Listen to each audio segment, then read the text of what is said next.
This month on Around Akron with Blue Green, I go and talk to the Hatterie. I go and talk to John Comunale, artist extraordinaire. I head over to the old Akron Soap Company to talk to the Akron Recording Company. We're gonna head over to Mustard Seed and we're gonna talk to Gabe neighbors and talk all about their amazing food, the artwork, the bands, you name it. Let's go see what this spot's all about. Well, I was born into the business. I've always grown up in the business. We started, my brother and I started working at a very young age in the business. A quick little story I always like to tell is, I used to wash windows when I was a little kid, and I, busted in the boardroom one day and I go, "Mom and Dad, this is not fair." I'm like, "What's not fair?" I go, "I get 5 cents for a small window and 5 cents for a big window. I want 5 cents for a small window and 10 cents for a big window." And everyone started laughing. So my dad looked at everyone in the room and goes, "He might work out in the business." And the rest is history. Here I am.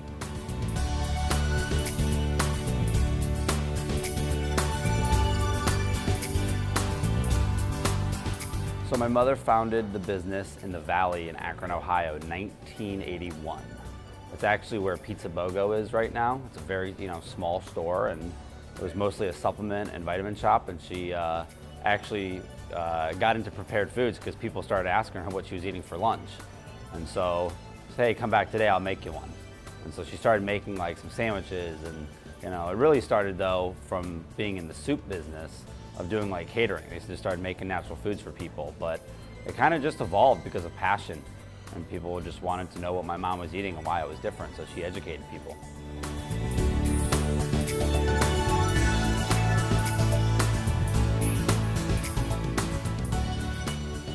Well, if you've never been to Mustard Seed, what's really important to know is our values.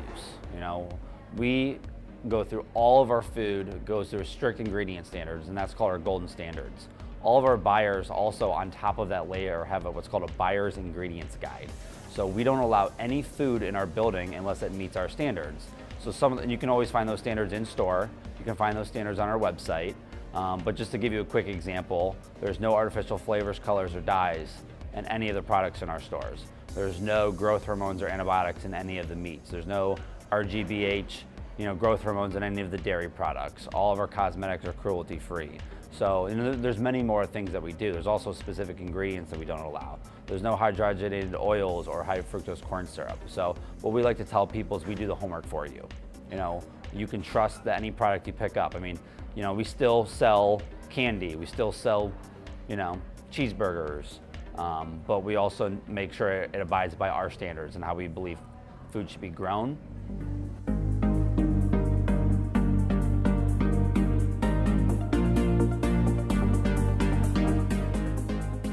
Yeah, so in both our restaurants, so these would be the Akron locations in Fairlawn or Montrose and Highland Square, we support local artists, and we make sure that we change out the artwork. It's anywhere between 3 to 6 months, but we try to do it every 3 months. And we feature local artists, and it's a great way to change up the decor in the restaurants, but it goes above and beyond what's again to like our mission. We want to support local businesses, we want to support local artists, we want to also give an environment that's inviting for people to engage. I think the Highland Square Cafe has really brought out a unique space in Akron. We also do live music there, so we support local artists. We also do that in Fairlawn, and these are all free concerts. There is no, you don't have to buy a ticket. We pay the musicians, and we want you to be able to enjoy that space and enjoy that culture. So we're playing 2 gigs a night, Friday and Saturday night, every single weekend. I consider it a little bit more dining experience. It's a little bit more background experience where with the music, but in Highland Square, it's kind of after dinner. It's typically from 9 to midnight, sometimes 10 to 1, depending on the artist. But going into the summer months, you also have the patio. That's a unique offering that we give to the community as well. You have over 100 seats. It wraps around almost half the building on the 2nd floor. So we invested a lot of energy and dollars to create a beautiful experience for the community. We joke around and call it Highland Square's living room. So we want to be able to get people to not only enjoy themselves, but also engage with other parts of the neighborhood. So we like to think that we bring that community aspect to the Highland Square neighborhood and beyond. I have a lot of customers who actually live closer to the Fairlawn store, but who drive for the cafe experience to Highland Square because they like the vibe, they like the community aspect of it. We also do educational lectures. That's something my brother's very passionate about and does an excellent job. His title is Director of Education and Standards. He's of course also a second generation owner along as myself, but he has a passion for education and he does all different types of cooking classes. We partner with doctors, we partner with educators. Sometimes we even partner with larger organizations like the Cleveland Clinic to put on events. So we're always inviting people to submit their platforms, whether it be music, whether it be art, whether it be education, and it goes beyond just food for us. It's important to spread knowledge and also foster questions and challenging the process on different products and different growing patterns, whether you can put this in the food or not. People come to us because they trust us. So it's important to establish trust. It's important to establish community. So we try to do it not just from food. It's from art, from music, from education, from food. I mean, everyone eats. How to keep that passion is something that we really strive for. Next up, we're going to head down to the Akron Recording Company. They're in the basement of the old Akron Soap Company, and they record with all analog equipment. Not digital, analog. That's right, tape. Let's go see what these guys are all about. I fell in love with analog. I fell in love with a 2-track cassette recorder. Found it up in my grandma's attic, along with a little Japanese, it's like a made in Japan recorder.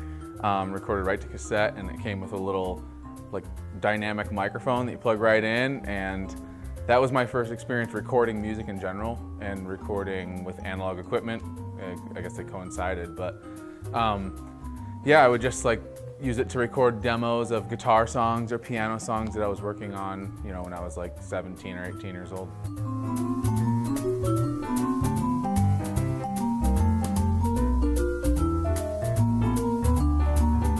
Dad had a 4-track Tascam 3340S, which is a 1/4-inch reel-to-reel machine. So that was my first exposure to analog tape and analog tape recording. And once I got really into that, then all of a sudden I was like, oh man, this is awesome. Then I bought a 8-channel 1/2-inch machine, a Tascam 38. Then I bought a 4-track cassette recorder and then another 8-track machine, and pretty much just really got into tape, mainly because of the immediacy of it.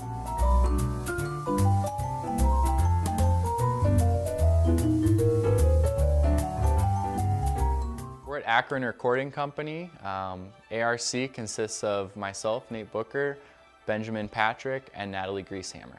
The pivotal role that Natalie Greasehammer has played in the formation of ARC, and that really it kind of even before, well, once we kind of worked with the Dreamers and we did 2 records together, Nate and the Dreamers, and really through the second LP is kind of really when I think Nate and I realized that we had the kind of dynamic to put something together as an actual business. And then right around that time, I was looking to do a grant proposal for the Knight Foundation, and I wanted to press vinyl, and that's what Akron Recording Company was going to stand for. We were going to be a vinyl production factory here in Akron. Wanted to bring manufacturing here back to Akron and kind of do something a little uncharacteristic, but Got a Groove Records in Cleveland kind of inspired it, and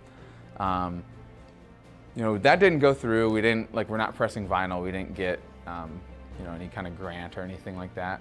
But Natalie was really instrumental in just kind of pushing me to still run with the idea in some capacity. And she's like, well, what can you do today? What's reasonable? You can't afford the equipment to press vinyl, but, you could at least, you have the equipment already, or a lot of the equipment to record records or, have a studio.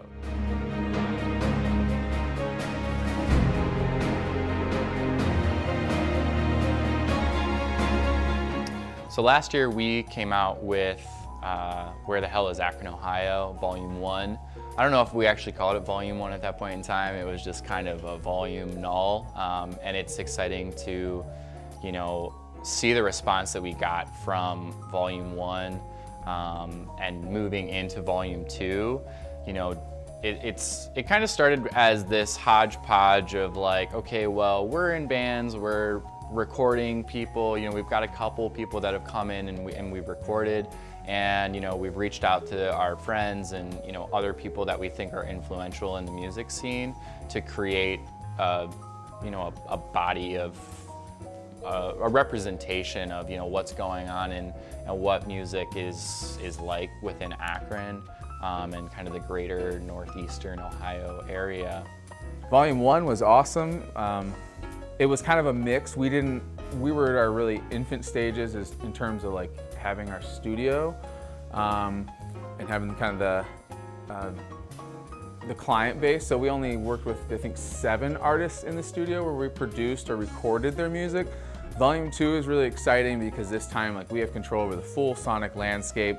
We recorded, mixed, mastered 100% of these tunes, or if we didn't record it, we at least mixed and mastered it for maybe some of the artists that record in another studio. But yeah, we recorded this project and kind of saw it through from start to finish.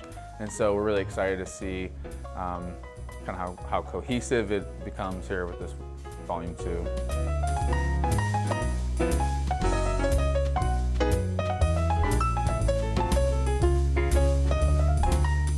When you go to a recording studio, it can be a very intimidating experience because, you know, you walk into this room, you've got, you know, hundreds of these knobs and these faders and these microphones, and, you know, it's like, it's so easy to get caught up in the sense of like, you know, this microphone is gonna make me sound good, or this piece of equipment is going to make me sound good.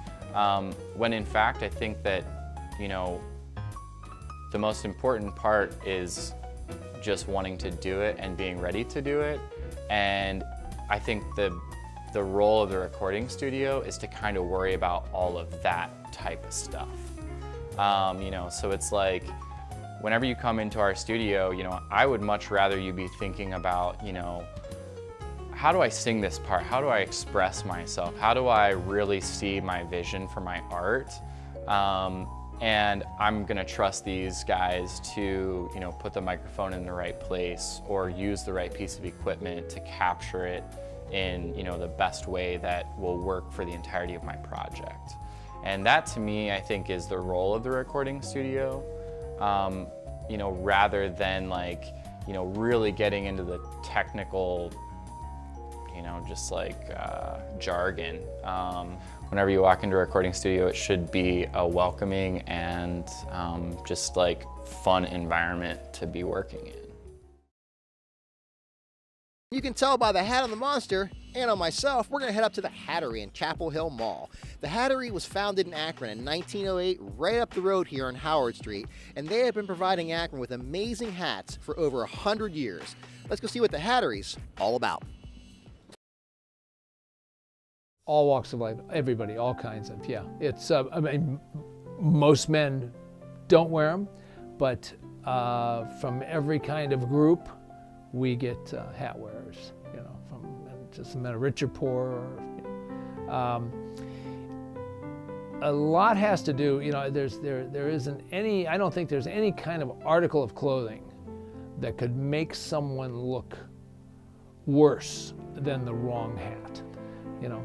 That's why we're here. That's why we're here to, you know, we're here to fix you up with the right hat. You know, something that something you feel comfortable in, and something that you'll get compliments on.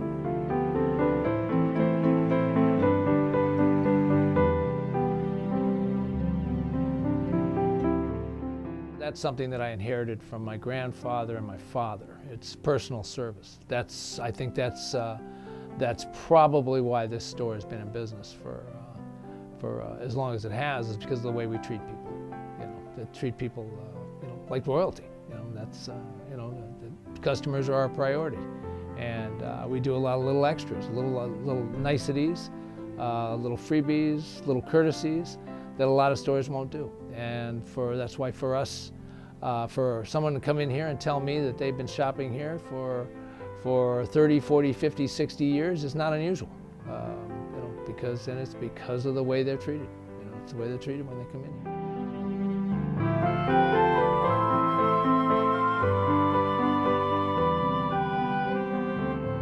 I had a great-grandfather who in the 1870s went to work in a hat factory in County Cork, Ireland, which is why I'm in the hat business right now.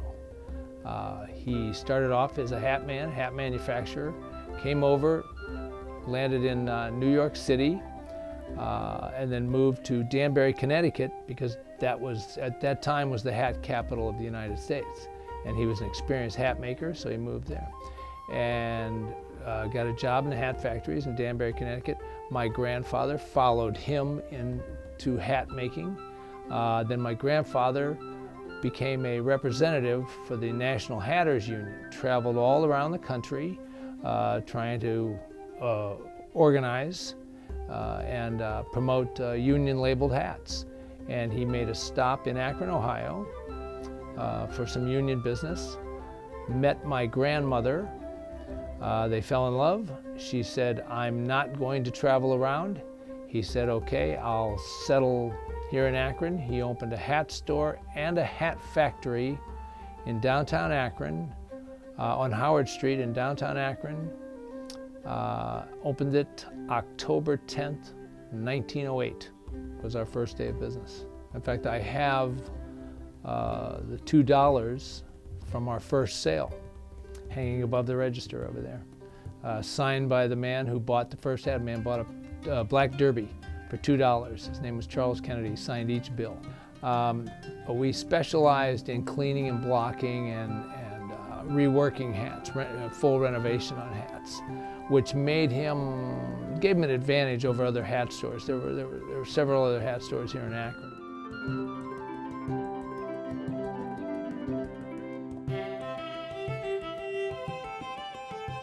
After experienced the horrible conditions, the horrible working conditions in the hat factories in Danbury, Connecticut, he became a staunch union man, and he wanted to clean up the hat industry.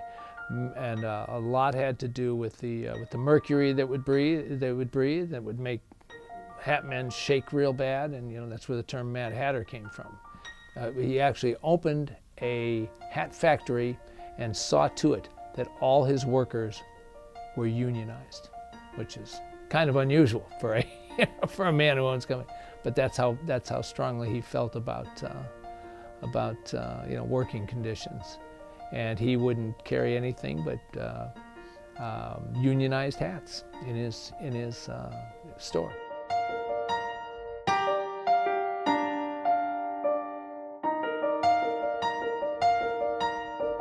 Yeah, the original location was 140, 142 South Howard Street. It was when South Howard Street came almost into the heart of downtown Akron, almost to South Main Street. And that location, he was in an old wooden building, and that location was to be torn down to build Akron's first Walgreens drugstore in downtown Akron. And so in 1936, moved the store to just several doors down from there, be 126 South Howard Street, in the old Quaker Oats building.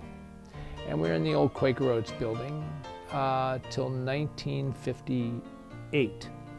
And when they decided to build the super block, they tore all that down to build the federal building, and we moved over to South Main Street, across the street from the First National Tower. And we were there from 1958 to 1990. We were near Rolling Acres Mall in a plaza down the street for 16 years. You know what happened to that area. We moved to this location in April of 2006, and we've been here for 13 years.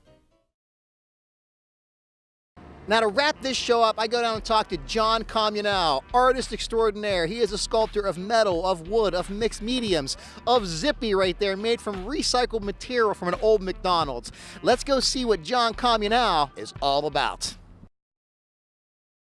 I started out as a wood carver, and for money. I made some like 6, 8 foot tall wooden Indians back in the early 70s. So that was beginning to get larger pieces then. And since then it's been a combination of every size piece, from jewelry to monumental things that I have up today.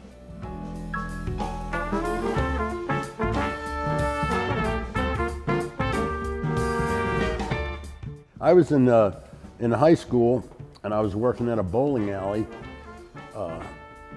doing maintenance and just janitor type work, and the guy that was a repairman on the machines showed me how to braze and weld. And that's my first metal pieces I actually did make in high school. And that's how I learned, that was my first entry level into making metal things. Anybody that really wants a hobby, you can go out and buy a Harbor Freight welder, and you can get yourself set up to make metal stuff in your garage for under $500. So it's a pretty inexpensive way to, and then you can go to the junkyard and get material for free and weld it together and make things. So it's a inexpensive hobby, really, and it's a lot of fun. I think a lot of people, one of the things I really enjoy is a lot of people come into my studio and see all these different things that I've made over the years. And a lot of people have said, man, I just wanted to go home and make something. And I get the biggest kick out of that, that I can inspire somebody to go want to make something. Because to me, that is the end all be all of peace and harmony, is when I'm making something. Like I'm in a zone and nothing else really matters. That's what's important. And then I get an end result that I can look at and that other people can look at and get enjoyment out of. So I just love to make things.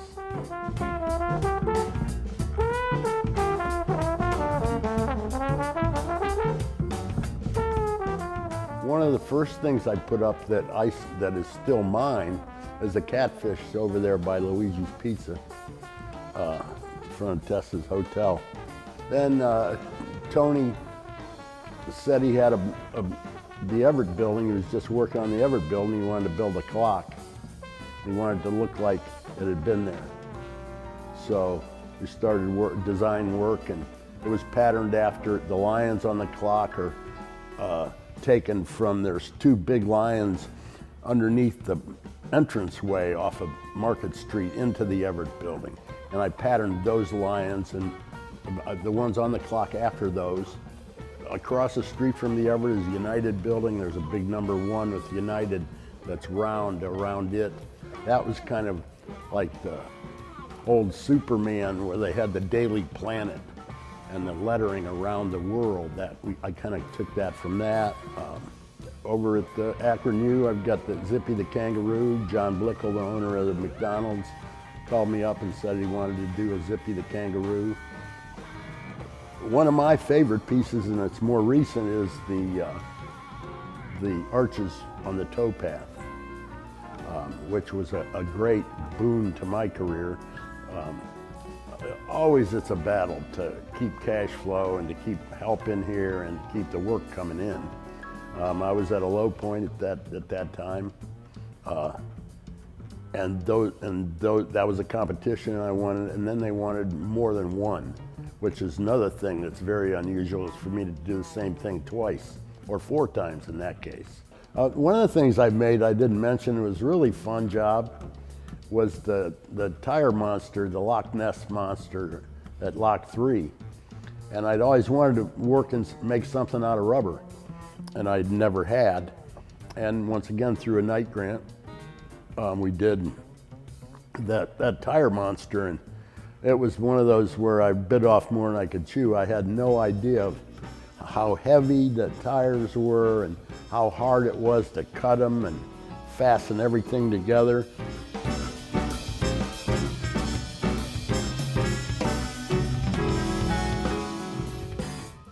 I did the blimp on north end, and then the south side was the Globe, Welcome to Akron Globe, and then Mike Maris did one on West Market Street and one over on Talmadge Avenue, so we had northeast, west, and south covered there. And people get to see them all the time. So many people comment on how they love them, and they're glad they're there. That's one of the things that I really enjoy, is these pieces are out there and people see them every day and they go buy them, and I think it adds value to their lives.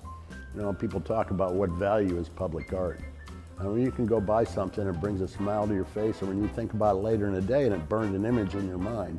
To me, that's why I do what I do, and that's what I'm trying to get. If I can make something out there that burns an image in somebody's mind and they think of that image and smile, or maybe they have something that happened when they look at that every day, or something that happened at that time when they were by that.